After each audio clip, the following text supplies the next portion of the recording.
This makes me sick. After all the rumors swirling about Mitchell Robinson, we get a new team getting involved, and they are the baby brothers to the New York Knicks, maybe looking for a little bit of revenge after the New York Knicks completely take over New York City. We got to break it all down. What's up, guys? I'm Matt Long. Welcome to Knicks Basketball 365. If you are a New York Knicks fan, please hit that subscribe button. Only 6.8% of viewers are subscribed to the channel, and it really helps me out a ton. But let's jump right into what we got for today. Actually, before we talk further about Mitchell Robinson, we do have to say happy Jose Alvarado Day. Today is the day that Jose Alvarado we will be learning the decision whether or not he'll be sticking around with the New York Knicks, coming from NBA insider Jake Fisher.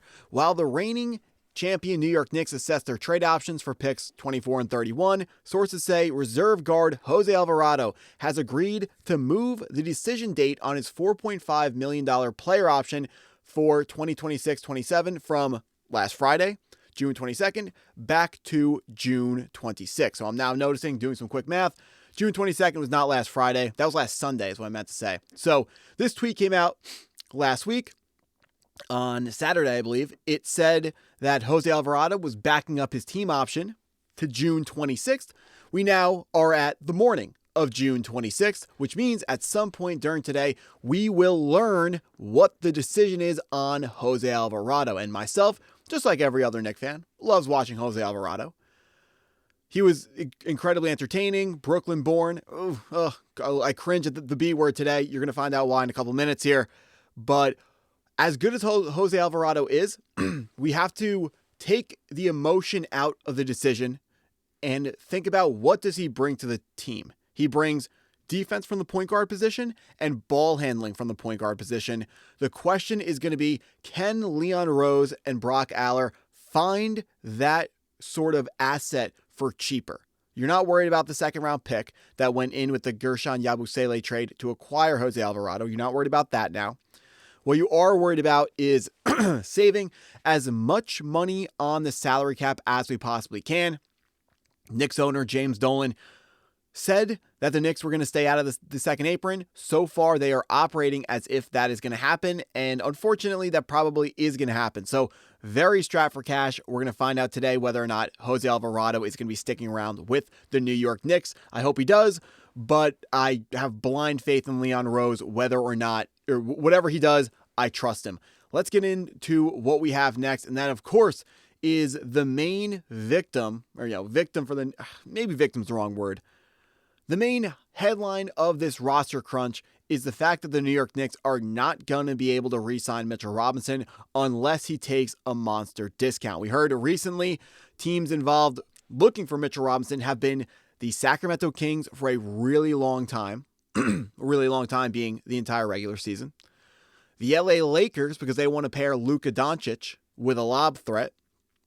And the problem with these teams is they can offer more money to Mitchell Robinson than the New York Knicks can offer to Mitchell Robinson. Now, Robinson can opt to take a pay cut, but he suffered with the New York Knicks for a long time.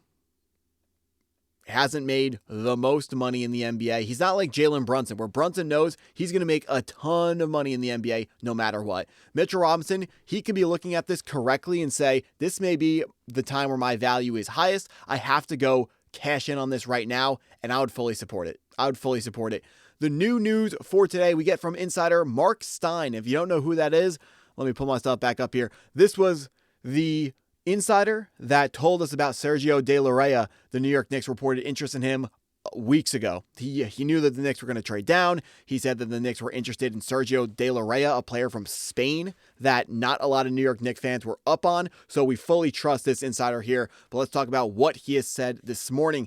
The Stein line has learned that the Nets have legitimate interest in trying to sign big man Mitchell Robinson away from the team across the East River that just won its first NBA championship in more than 50 years. The Nets were overhyped as potential Reeves suitor, but they appear intent on putting a credible team on the floor next season after unreservedly tanking this past season and winding up with the number 6 pick in May's draft lottery. trying to sign Mitchell Robinson away from the Knicks, whose owner James Dolan has been openly fearful of the NBA luxury tax system second apron in the wake of his team's title run, would certainly generate some back page headlines in Gotham. This would make me absolutely sick. Mitchell Robinson not only leaving the Knicks, which is going to hurt. It's going to happen and it's going to hurt. But going to the Brooklyn Nets. At least we could see him for $15 a night. I mean, the tickets are probably still that cheap, right? I mean, the Brooklyn Nets, all 25 of their fans would be very, very excited to pick up a player like Mitchell Robinson. I mean, I know some people are going to say, leave him in New York. We can still go to Nets games and see him. But at the same time, it would hurt. It would hurt. I mean, I am fully in support of Mitchell Robinson. Go out and get as much money as you can, but that would hurt. That would hurt. The next man up, going to be Ariel Hukporti. I'm expecting the New York Knicks to go out and sign a center as maybe a vet minimum deal. There's two centers that I'm hearing predictions from highly credible sources that we're going to get into in a second here. But right now, as it stands, should Mitchell Robinson go, which very, very high likelihood of that, Ariel Hukporti is the guy to step in. He has untapped potential for sure. Do we trust him right now? I don't. I wish I could sit here and tell you that I do trust him, but at this current moment, I don't trust him. In the finals, when Robinson and Towns got in foul trouble, was that game? I think he was in game 5. I think he was in game 5. Definitely played in game 4. I think he was in game 5 too. But there was some time where I thought Hukporti gave us decent minutes in the NBA Finals. But in the earlier playoff rounds, when he was put in the game via foul trouble, he just ran up fouls in an instant. Like, it was really bad. He's got to work on not getting into foul trouble. I feel like we say the same thing with every single center on the Knicks because we do. You would imagine the Knicks are going to go for someone as a veteran minimum contract. We're not going to be putting too much, we're not going to be talking about that too much right now because there just are other stories with the New York Knicks right now. But the two veteran names that I'm hearing the New York Knicks, as predictions, who we are going to land, one, Andre Drummond. If the Knicks got Drummond as the backup center for like $5 million, that would be awesome. That would be awesome. Drummond is a amazing rebounder, just like Mitchell Robinson. He is 32 years old. I thought he was older than that. Also, he now hits threes. I don't know if you guys have noticed this, but playoff Drummond hits 3-pointers now. Like, I'm actually going to pull up his 3-point shooting percentage right now because it's actually somewhat, or I think it's somewhat respectable because when he was in the playoffs, he was someone that could step out and hit that 3-pointer. In 2025, 2026, Andre Drummond, the same Andre Drummond that we have known, who shoots 63% from the free throw line, shot 35.6% from the 3-point line. That doesn't make any sense. That sounds like we are in a different world. So Andre Drummond can be the rebounding threat for the New York Knicks. He can be pretty solid rim protection. The other guy on the screen is better. And he can step out and hit the 3. So that means the New York Knicks now have two centers that can play 5 out and drag a really good defensive rim protecting center for an opponent out past the 3-point line. So the more I talk about it, the more I think Andre Drummond is probably the perfect pickup for the New York Knicks if they can find a way to make him fit under the salary cap. The other name that we have here, his name is Time Lord. Okay, that's his nickname. But this is Robert Williams III.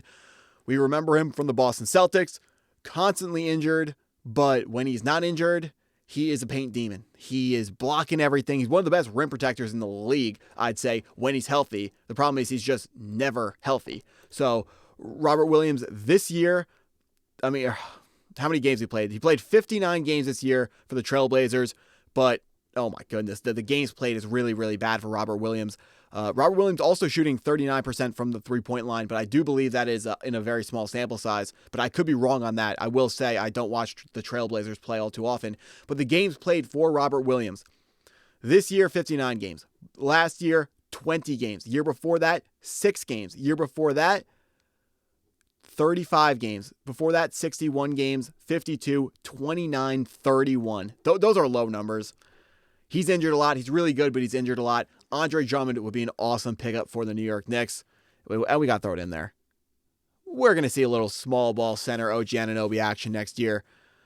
Hopefully we don't have to see that, but if we do, I think that would be pretty entertaining. That's what I got for this video. If you stuck around this long, I appreciate you taking the time to watch the video all the way through. Please hit that like button if you haven't already. Hit the subscribe button if you're new to the channel. Go Knicks. Let's bring Mitch back. Bring him back.